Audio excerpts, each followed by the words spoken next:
How's this for a New Year's resolution? Focus on keeping your brain alert and sharp.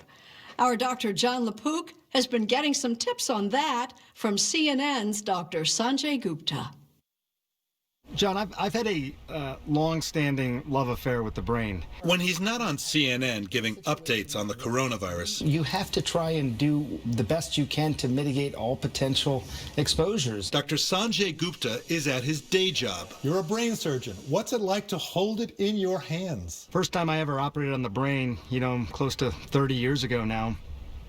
It was a mystical experience. You can't believe that those 3.5 pounds are everything to us. All of our pain, all of our joy, all of our memories, all of our learning, everything.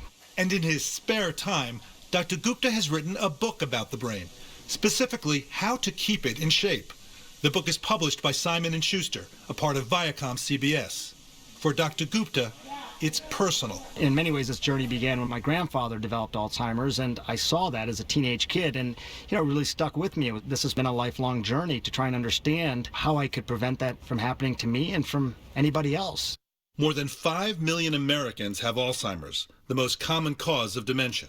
One of the biggest fears that my patients have is of developing dementia. They'll come in and say, you know what, I couldn't think of somebody's name, I know them so well, or I was in the middle of a sentence, I lost my train of thought. So how can people know the difference between changes that come with normal aging and the onset of dementia? This is a topic of conversation number one in our home. It used to be because my parents were always asking me this question, and now my wife and I are always asking each other this question, am I starting to become more forgetful? When it comes to discovering if something is just normal sort of memory loss versus abnormal, people lose keys all the time. It becomes more abnormal when you don't remember exactly what those keys are for. It turns out the changes in the brain that lead to Alzheimer's disease begin decades before symptoms arise. There is some suggestion, right, that even if you're destined to develop Alzheimer's in the future, that if your blood vessels in your brain are wide open, if you're doing everything you can to keep heart healthy, that it might actually push it off, it might actually delay it. I think there's no question now that we can say, and I don't think we could have said this 5-10 years ago, that there are things we can do that involve lifestyle changes that could absolutely delay the progression of dementia and even reverse it. Dr. Gupta says the key is doing activities that create cognitive reserve in the brain, areas of new nerve growth and wiring that can pick up the slack if needed. So let's get to it. With no miracle drug on the horizon, what's the prescription for fighting off dementia? Let's start with exercise. Put it this way, what's good for the heart is good for the brain. When you move, it's almost like you're signaling to the body and to the brain, I want to be here. I'm not ready to go.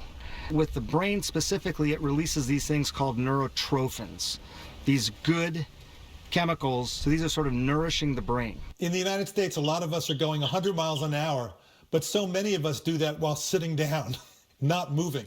People keep saying this, sitting is the new smoking. Every time you're about to sit, say, do I need to be sitting? And then just try and moderately move throughout the day. It's so effective in terms of what it does for the brain and what we can measure it doing to the brain. And there are some simple habits people can do. For example, take the stairs rather than the elevator. It takes months, years to change the heart. The brain can change like that. How about diet? You've heard about that too. Eat less red meat, less processed food, more vegetables and fruit. Dr. Gupta says especially one kind of fruit. They always say, John, apple a day keeps a doctor away. I think when it comes to the brain, it's berries. Berries, in terms of what they can do for the brain, in terms of the certain chemicals they release, are probably going to be one of your best foods. Any berries? Just about any berry. Blueberries get a lot of the attention because they may release more with fewer calories. They taste good, but if you like a certain berry, dive into berries. How about working directly on your thinking skills? Crossword puzzles, video games, what works? I have nothing against crossword puzzles and even video games and brain training games and things like that. I think they can be great. So you do crossword puzzles, you play the piano, you do it over and over again, and practice makes perfect. That's absolutely true. But it's change that builds resiliency. You need the change. So I wouldn't just do crossword puzzles.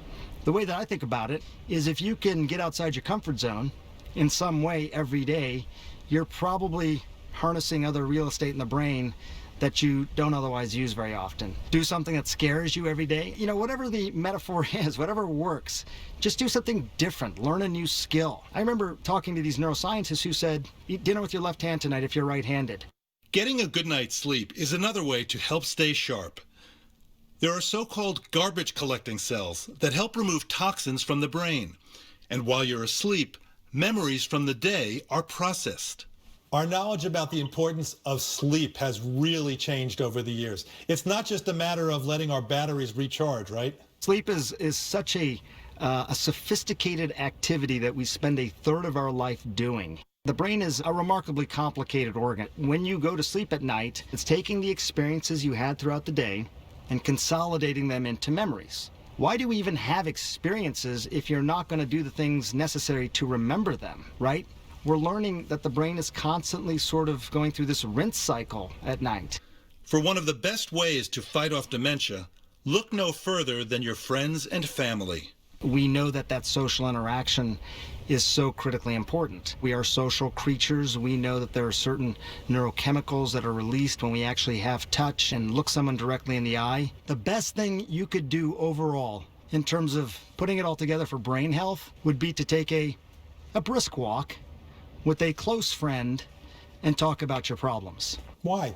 Get the brisk walk, you're getting the movement in, you're doing it with a friend, you're getting the social connection in. It turns into this beautiful thing for the relationship, but also for the brain. Of course, the coronavirus means seeing friends up close and personal is a little tough right now. But with Americans starting to get vaccinated against COVID, the time when we can move past the pandemic may be approaching. What people want to know is, when do we get back, if not to normal, towards normal? What do you think?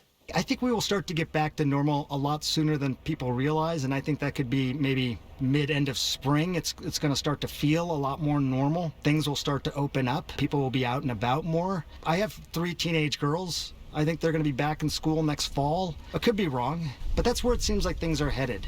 So as we look forward to getting back to normal, here's a New Year's resolution for you. Think about doing something for your brain.